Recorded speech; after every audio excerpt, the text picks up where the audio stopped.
Jeremiah chapter 52. Zedekiah was 21 years old when he became king, and he reigned in Jerusalem 11 years. His mother's name was Hamutal, daughter of Jeremiah. She was from Libnah. And Zedekiah did evil in the sight of the Lord, just as Jehoiakim had done. For because of the anger of the Lord, all this happened in Jerusalem and Judah, until he finally banished them from his presence.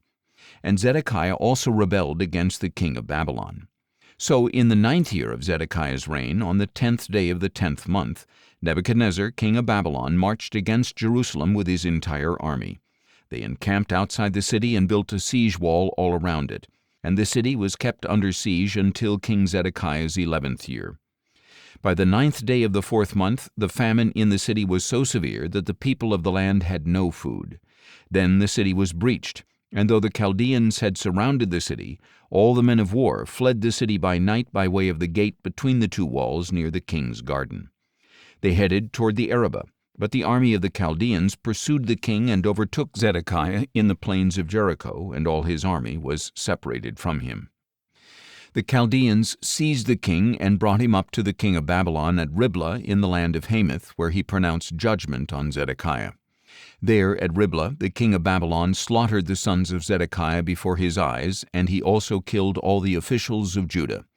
Then he put out Zedekiah's eyes, bound him with bronze shackles, and took him to Babylon, where he kept him in custody until his dying day. On the 10th day of the 5th month, in the 19th year of Nebuchadnezzar's reign over Babylon, Nebuzaradan, captain of the guard, a servant of the king of Babylon, entered Jerusalem.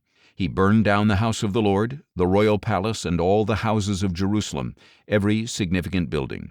And the whole army of the Chaldeans under the captain of the guard broke down all the walls around Jerusalem.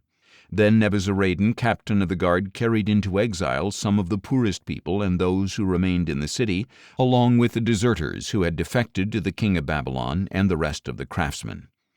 But Nebuzaradan, captain of the guard, left behind some of the poorest of the land to tend the vineyards and fields.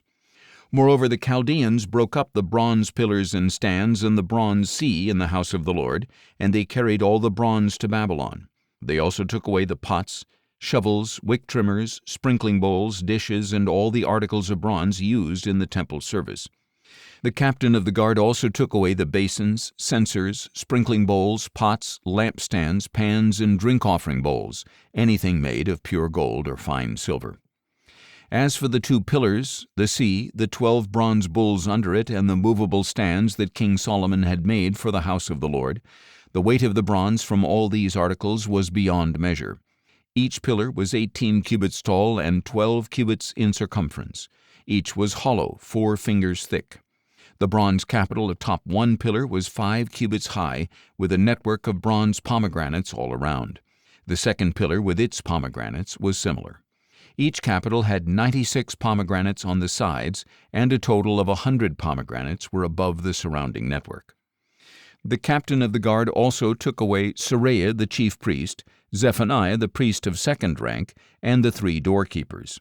Of those still in the city, he took a court official who had been appointed over the men of war, as well as 7 trusted royal advisers.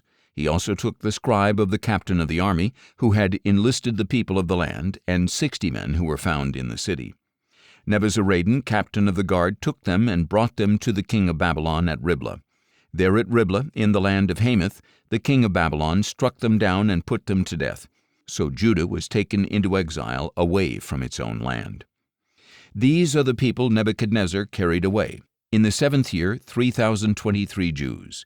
In Nebuchadnezzar's 18th year, 832 people from Jerusalem. In Nebuchadnezzar's 23rd year, Nebuzaradan, captain of the guard, carried away 745 Jews. So in all, 4,600 people were taken away.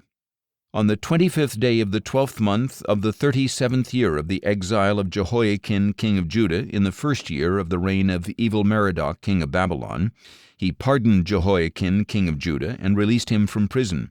And he spoke kindly to Jehoiakim and set his throne above the thrones of the other kings who were with him in Babylon. So Jehoiakim changed out of his prison clothes, and he dined regularly at the king's table for the rest of his life. And the king of Babylon provided Jehoiakim a daily portion for the rest of his life, until the day of his death.